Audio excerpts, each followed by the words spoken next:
जय माता दी। राधे राधे एवरीवन। कैसे हैं आप सब? आई होप आप सब बहुत अच्छे होंगे। मैं भी बिल्कुल ठीक हूँ। आज की वीडियो में हम जानेंगे कि इस वर्ष शारदीय नवरात्रि में कलश स्थापना का शुभ मुहूर्त क्या है।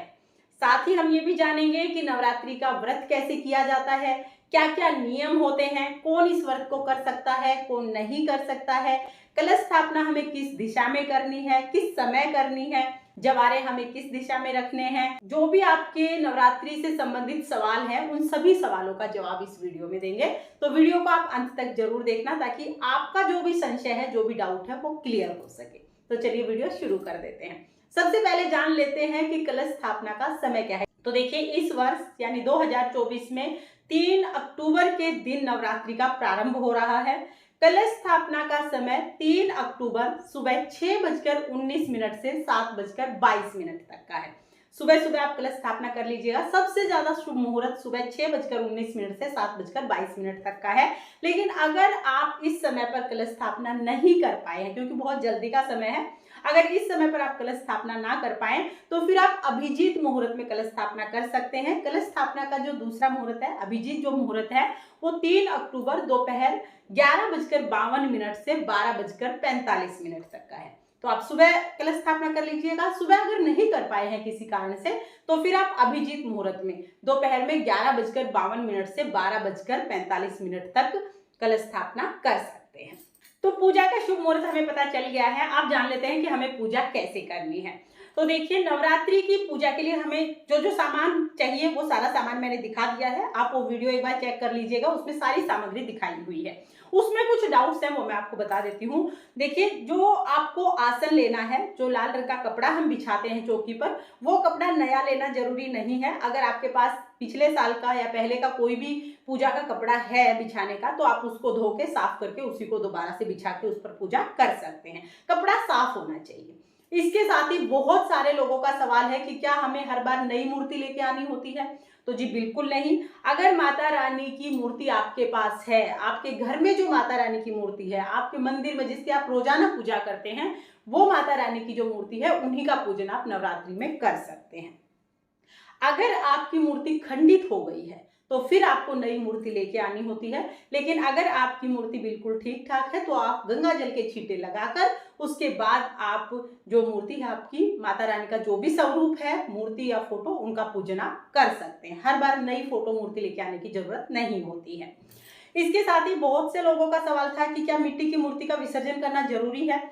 तो देखिए, अगर आपकी जो मूर्ति है वो किसी धातु की या मार्बल की है तो फिर तो विसर्जन करना जरूरी नहीं होता है। लेकिन अगर मिट्टी की मूर्ति है तो मिट्टी की मूर्तियों का विसर्जन करना जरूरी हो जाता है, क्योंकि शास्त्रों के अनुसार खंडित मूर्ति का पूजन नहीं किया जाता और मिट्टी की मूर्तियां बहुत जल्दी खंडित हो जाती हैं। इसलिए मिट्टी की मूर्तियों को ज्यादा समय तक घर पे नहीं रखते हैं। तो अगर मिट्टी की मूर्ति आपने बनाई है या आप लेके आए हैं तो फिर आप उनका विसर्जन पूजा के बाद कर सकते हैं, या करना ही होगा उसका विसर्जन आपको। वैसे कोई धातु की या मार्बल वगैरह की कोई ऐसी मूर्ति है जिसका खंडित होने का डर नहीं है, तो वो आप घर में रख सकते हैं। सबसे ज्यादा सवाल पूछा जाता है कलश स्थापना के बारे में। तो कलश स्थापना का शुभ मुहूर्त तो मैंने आपको बता ही दिया है। अब है कि कलश स्थापना हमें किस दिशा में करनी है। तो देखिए, जब आप पूजा करेंगे तो आपका मुख पूर्व दिशा की तरफ होना चाहिए। या तो आपका मुख पूर्व दिशा की तरफ हो, इस तरह से आप बैठिएगा, या फिर माता रानी का मुख पूर्व दिशा की तरफ हो, आपका पश्चिम में हो, इस तरह से आप बैठिएगा। सबसे उत्तम होता है पूर्व दिशा की तरफ मुख करके बैठ के पूजा करें। लेकिन अगर पूर्व दिशा की तरफ नहीं बैठ पा रहे हैं तो फिर आप पश्चिम की तरफ मुख कर सकते हैं। माता रानी का मुख फिर पूर्व की तरफ हो जाएगा। इस तरह से आप बैठकर पूजा कर सकते हैं। चौकी आप पूर्व में या पश्चिम में लगाइएगा। इसके साथ ही जो कलश है वो चौकी में माता रानी के राइट हैंड की तरफ, सीधे हाथ की तरफ रखा जाता है, और जो साधक है, जो पूजा कर रहा है, उसके लेफ्ट हैंड की तरफ रखा जाता है। यानी जब आप पूजा करेंगे तो आपके लेफ्ट हैंड की तरफ होना चाहिए कलश, और जो माता रानी की जो फोटो, जो स्वरूप है माता रानी का, उनके राइट हैंड की तरफ होना चाहिए। इस तरह से हमें कलश की स्थापना करनी है। अब देखिए, कलश की स्थापना आप चाहें तो आप चावल का आसन देके चावल के ऊपर कर सकते हैं, या आप चाहें तो जवारे का जो कुंडा आपने बोया है, जिस भी पात्र में आपने जवारे बोए हैं, आप जवारे के ऊपर भी कलश की स्थापना कर सकते हैं। दोनों ही बिल्कुल ठीक है। बस हमें ध्यान ये रखना है कि कलश की जो स्थापना होगी वो माता रानी के राइट हैंड की तरफ होगी या फिर आपके लेफ्ट हैंड की तरफ होगी। दिशा का ये ध्यान रखना है बस। इसके साथ ही जवारे आप चौकी पर कहीं पे भी रख सकते हैं। अगर आप जवारे के ऊपर कलश की स्थापना करते हैं तो वो कलश के साथ ही माता रानी के राइट हैंड की तरफ, जिधर शेर का मुख होता है उधर की तरफ रखने हैं। लेकिन अगर आपने कलश स्थापना चावल के ऊपर की है तो फिर आप जवारे चौकी पर कहीं पर भी रख सकते हैं। अब बहुत सारे सवाल आ रहे थे कि क्या हम जवारे को धूप दिखा सकते हैं। अगर आपने जवारे के ऊपर कलश की स्थापना की है तो फिर आप जवारे को नहीं हिला सकते हैं, क्योंकि कलश की स्थापना करने के बाद कलश को 9 दिन तक बिल्कुल नहीं हिलाया जाता है। लेकिन अगर आपने कलश की स्थापना चावलों पे की है या अष्टदल कमल पे की है तो फिर आप जवारे को धूप दिखा सकते हैं। जवारे को आप चौकी से उठा सकते हैं, उसमें कोई दिक्कत नहीं है, उनको आप बाहर धूप में ले जा सकते हैं, अंदर ला सकते हैं, कलश को नहीं हिलाना है। इसके साथ ही ये सवाल बहुत ज्यादा पूछा जाता है कि क्या हम रोजाना कलश में जल डाल सकते हैं। मैं इसका बहुत बार जवाब भी दे चुकी हूँ। कलश स्थापना का मतलब है जब तक हमारी पूजा पूर्ण नहीं हो जाती तब तक हम कलश को नहीं हिलाएंगे, कलश वहीं पर स्थापित रहेगा। आप अगर उसमें डेली जल डालेंगे तो आप नारियल को भी उठाएंगे, फिर उस मतलब जल भी हिलेगा, कलश भी हिलेगा। हमें बिल्कुल हाथ नहीं लगाना है। आप माला चढ़ा सकते हैं, फूल चढ़ा सकते हैं, तिलक लगा सकते हैं, इस तरह से आप हाथ लगा सकते हैं, लेकिन आपको हिलाना नहीं है उसको। तो कलश में स्थापना के टाइम पर ही जल डाला जाएगा, उसके बाद जल नहीं डालना है। कलश एक बार आप भर दीजिएगा, कलश की स्थापना करती है, उसके बाद पूरे 9 दिन तक हमें कलश को वहां से हिलाना नहीं है, कलश वहीं पर स्थापित रहेगा। स्थापना का मतलब ही ये होता है कि जब तक पूजा पूर्ण नहीं हो जाती तब तक वो वहीं पर स्थापित रहेंगे। तो कलश में हमें दोबारा दूसरे दिन जल नहीं डालना है, इस बात का आप ध्यान रखिएगा। और साथ ही देखिए, अगर आपको लगता है कि पानी सूख जाता है, बहुत लोगों का सवाल है कि कलश में 9 दिन में पानी सूख जाता है, हम क्या करें। अगर आपको लग रहा है कि पानी सूख जाता है, क्योंकि मिट्टी का जो कलश होता है ना उसमें पानी सूखने के बहुत ज्यादा चांस होते हैं, तो अगर आपको लगता है कि पानी सूख जाता है तो आप एक रात पहले अपने कलश को पानी में डुबो के रख सकते हैं, उसके बाद पानी नहीं सूखेगा। इसके साथ ही अगर आपको मिट्टी का कलश नहीं मिलता है, आपके पास मिट्टी का कलश नहीं है, तो आप तांबे या पीतल का लोटा भी ले सकते हैं। जवारे उगाने के लिए भी अगर आपको मिट्टी का पात्र नहीं मिलता है या आप हर बार मिट्टी का पात्र नहीं लेना चाहते हैं तो आप कोई भी बर्तन ले सकते हैं, बर्तन को साफ करके स्वच्छ करके उसमें आप जवारे उगा सकते हैं। ये सवाल भी बहुत पूछा जाता है कि जो श्रृंगार का सामान हम माता रानी को समर्पित करेंगे उसका हमें क्या करना है। तो देखिए, पूजा के बाद जब आप चौकी उठाएंगे, श्रृंगार का जितना भी सामान है उसमें से 1-2 चीजें आप अपने लिए रख लें माता के आशीर्वाद के रूप में, बाकी चीजें आप दान कर सकते हैं। किसी भी सुहागिन महिला को आप वो चीजें दान कर सकते हैं। इसके साथ ही जो दक्षिणा हमने चढ़ाई है वो आप कन्याओं को ही दे सकते हैं। जब आप कन्या भोज कराएंगे, कन्या पूजन करेंगे, उस टाइम पे कन्याओं को वो दान दे सकते हैं।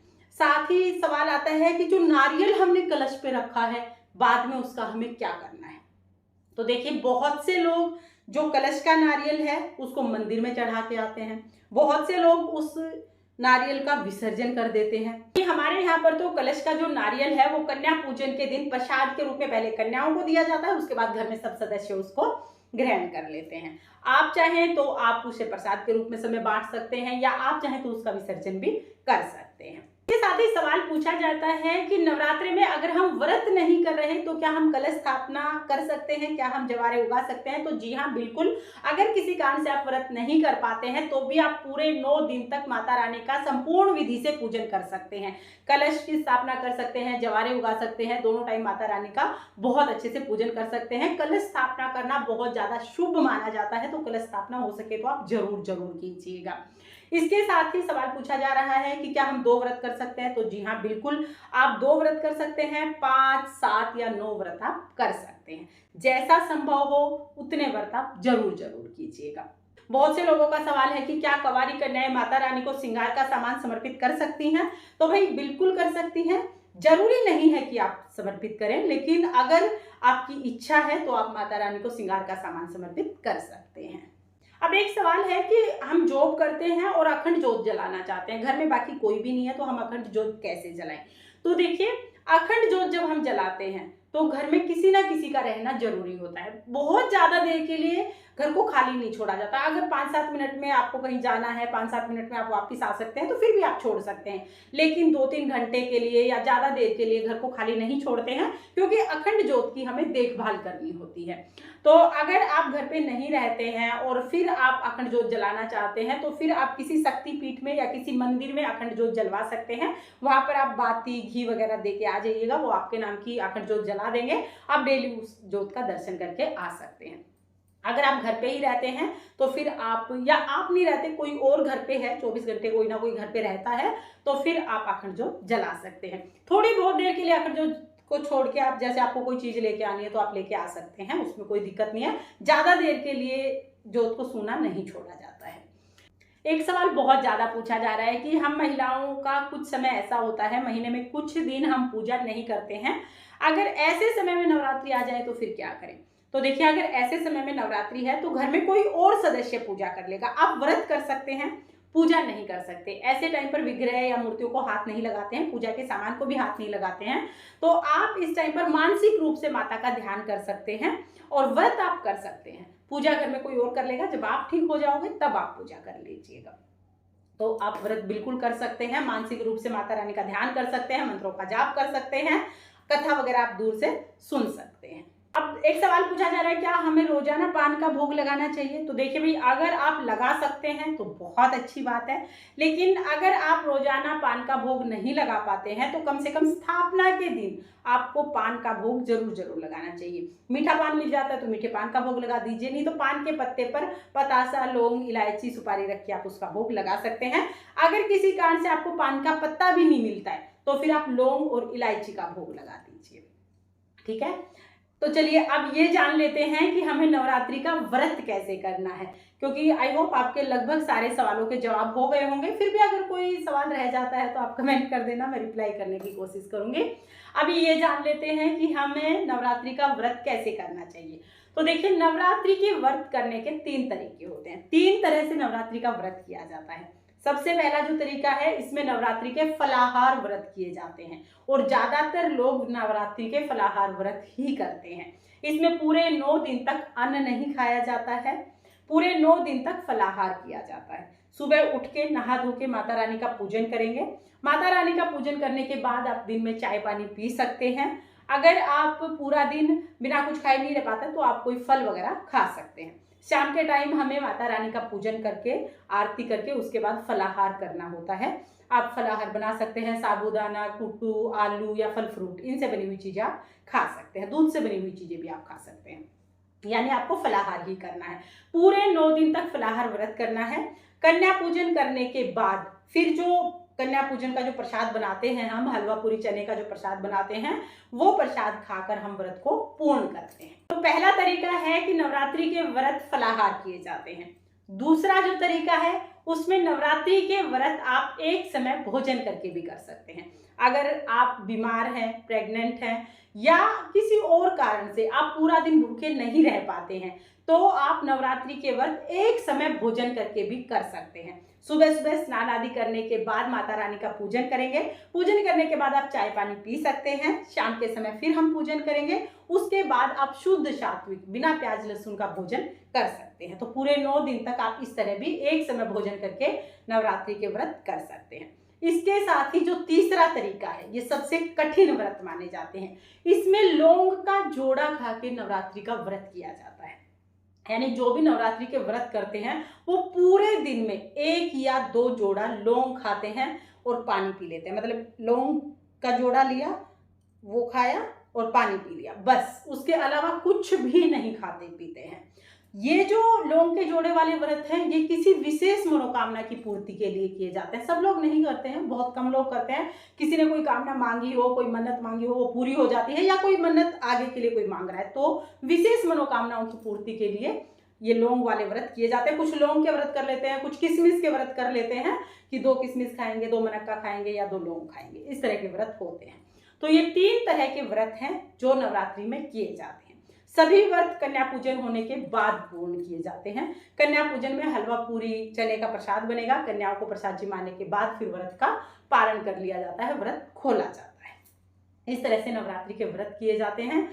बहुत सारे लोगों का सवाल है कि अगर हम व्रत नहीं कर पाते तो क्या हम पूजन कर सकते हैं। तो जी बिल्कुल कर सकते हैं आप। अगर आप व्रत नहीं कर पा रहे तो भी आप अपने घर में माता रानी की स्थापना करके पूजा कर सकते हैं। स्थापना कैसे करनी है इसका डिटेल वीडियो चैनल पर आ चुका है, आप उसे देख लीजिएगा, आपको बहुत हेल्प मिलेगी उससे।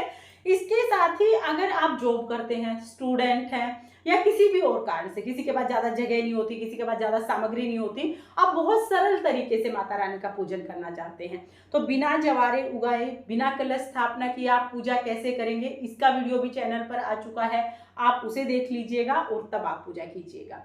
चाहे आप सरल विधि से पूजा करें, चाहे संपूर्ण विधि से पूजा करें, लेकिन नवरात्रि में आप माता रानी का पूजन जरूर जरूर करें, क्योंकि शास्त्रों के अनुसार नवरात्रि के 9 दिन माता रानी पृथ्वी लोक पर वास करती है और जो भी माता रानी का ध्यान, पूजन, व्रत करता है उसकी सभी मनोकामनाएं पूर्ण करती हैं।